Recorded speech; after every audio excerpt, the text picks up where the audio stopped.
When we're talking about cross-cultural differences, we are actually just talking about one of the many possible kinds of differences that we will find in relationships.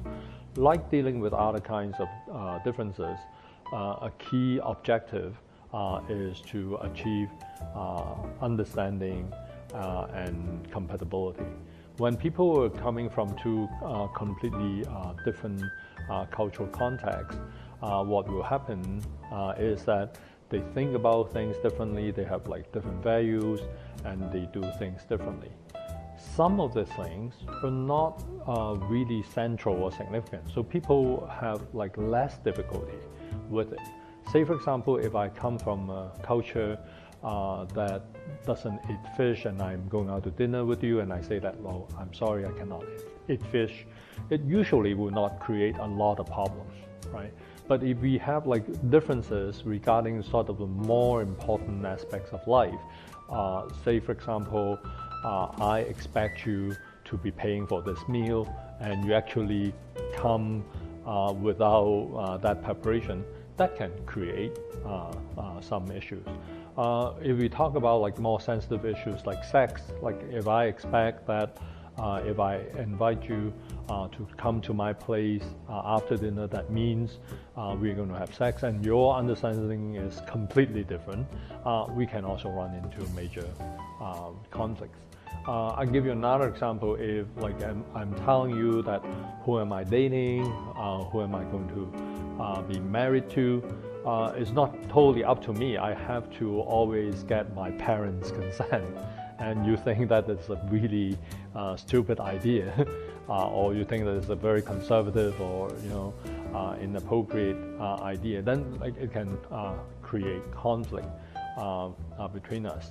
So it is really important to recognize there are differences, right, in the way we feel, in the way we do things, but we also have to assess the significance of these differences.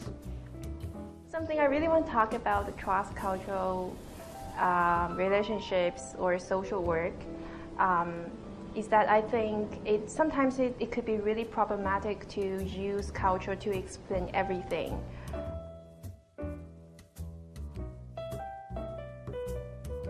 It probably will be easier if you're dating someone from within your own culture, but I want to point out that the concept of culture here is actually a very fluid concept. So when you say that, well, like I'm Korean and I am dating someone from within the Korean community, or I'm Syrian and I'm dating someone from within the Syrian community, so we are from the same culture, it would be easier. That is generally true, but we all have experience of people who come from the same cultural group who actually subscribes to very different cultural systems, right? Say for example, you belong to the same culture, but then one person is Muslim and the other is Christian, then they actually do not share the same culture. When you have like two persons from the same country, say China, or even Canada for that matter, if someone grows up in a big city, in a metropolitan center, and someone grows up in a rural area, although they come from the same country, same culture roughly, they're not exactly the same. And then you can factor in, class difference. You can also factor in sexual orientation, political views. So I would say, generally, I would agree if the two partners share more values, more attitudes, more belief system together, then it probably will make the relationship easier. All right, if they're like their lifestyle, their preferences, their taste, and are similar, there would be less challenges to negotiate. But people coming from the same ethnic or cultural group can still have huge cultural differences.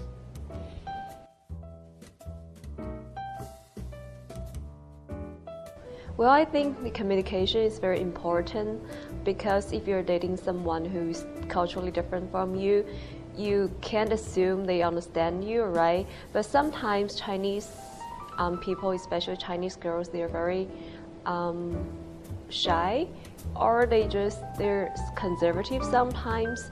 They're too shy to ask questions. I think one of the important things that you really need to ask your date or your partner or your boyfriend, like, in your culture, how do we do that? And do you think my way is like hard to understand, or you think it's problematic, or you want to discuss about it? So I think like the communication between two people is very important. 我觉得包容性、融合性交流都是很重要的。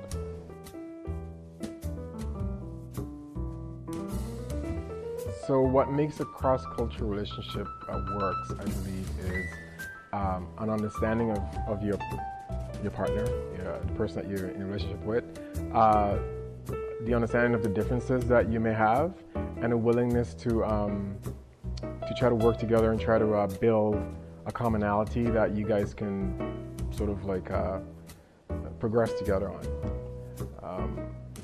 I think sometimes we get so caught up with someone that looks different and act different than we are that we lost that sort of like human connection, and sometimes we don't realize that even though we look differently, a lot of times we're pretty much all the same. We may have different cultures, we may have different beliefs, but we all have the same sort of struggles and desires and barriers.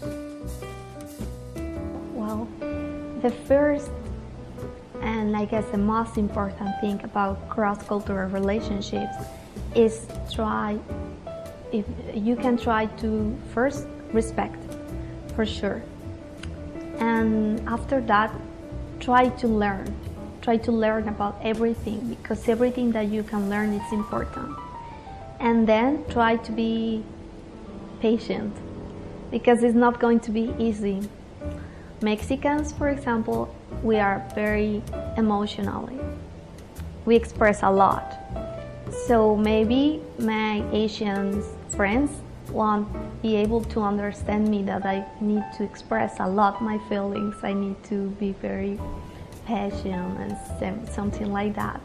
Maybe if I want to have a personal relationship with a partner, it's going to be hard.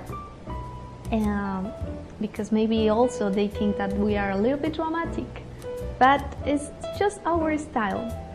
So I guess it's just thing to understand, to be patient, and try to really want to do it.